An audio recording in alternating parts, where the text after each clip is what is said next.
En cuanto al acceso vascular, pues se sigue prefiriendo obviamente la vía intravenosa para la administración de líquidos y medicamentos.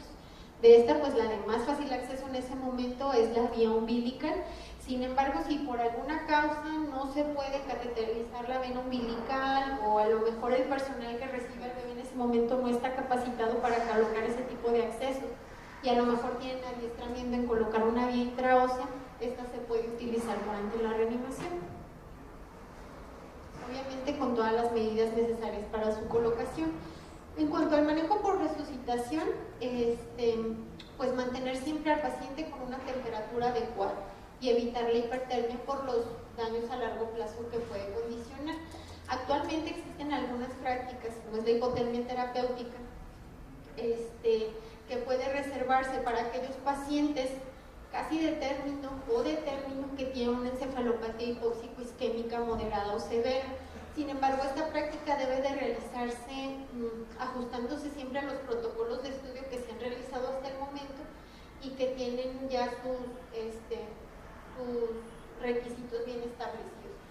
Son pacientes de término o casi de término, es decir, mayores de 36 semanas. Se debe de iniciar durante las primeras 6 horas después del nacimiento, de la asfixia. Se debe de mantener al menos durante 3 días, y después, cuando se va a recalentar al paciente, debe de hacerse en forma gradual, y se pueden utilizar pues cualquiera de los dos métodos. El método de enfriamiento a nivel cerebral, que es el cool cap, o que envuelve la cabeza para disminuir la temperatura y con eso obviamente disminuir la demanda metabólica del cerebro y aminorar el daño a nivel neuronal. O se pueden utilizar también dispositivos para enfriamiento sistémico. Se ha visto que cualquiera de los dos son adecuados y está comprobada su utilidad. Mantener siempre los niveles normales de glucosa, tanto como la hipoglucemia, pues son dañinos obviamente.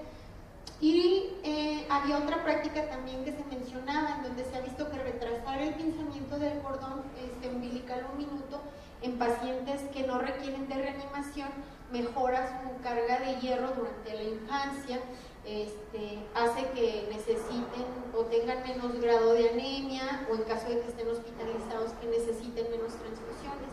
Pero se ha visto que estos pacientes también pueden llegar a tener más hiperbilirubinemia por la sobrecarga sanguínea. Lo que se recomienda actualmente es pinzarlo en los primeros 60 segundos después del nacimiento. Y ¿cuándo no reanimar? En cuanto a cuándo no iniciar reanimación en los pacientes, las consideraciones siguen siendo las mismas.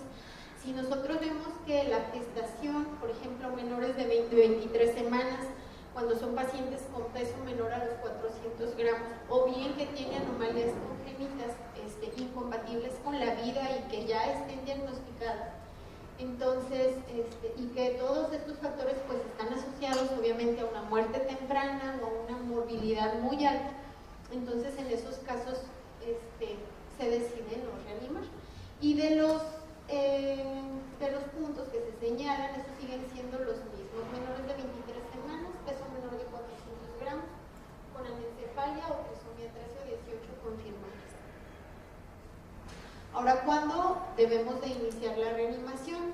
Si tenemos pacientes en donde a lo mejor la supervivencia es alta, por ejemplo, pacientes mayores de 25 semanas, que bien a lo mejor pueden tener cierto grado de morbilidad, retinopatía, a lo mejor daño pulmonar crónico, pero es una morbilidad que llega a ser aceptable entre los sobrevivientes, entonces se debe de iniciar la reanimación.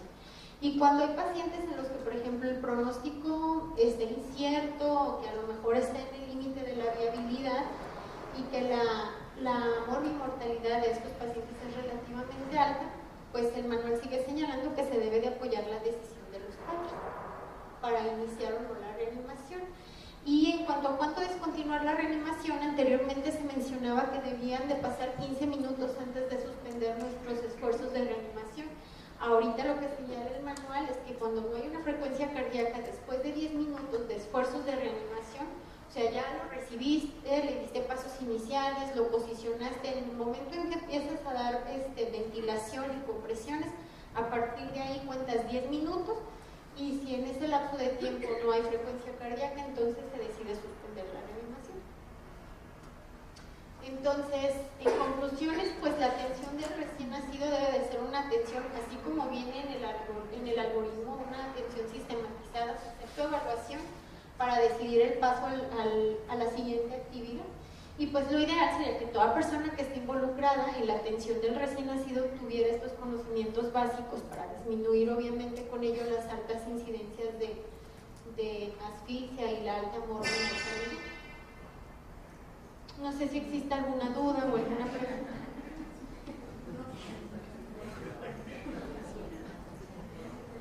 Bueno, muy bien, muchísimas gracias. Agradecemos a la doctora Carolina por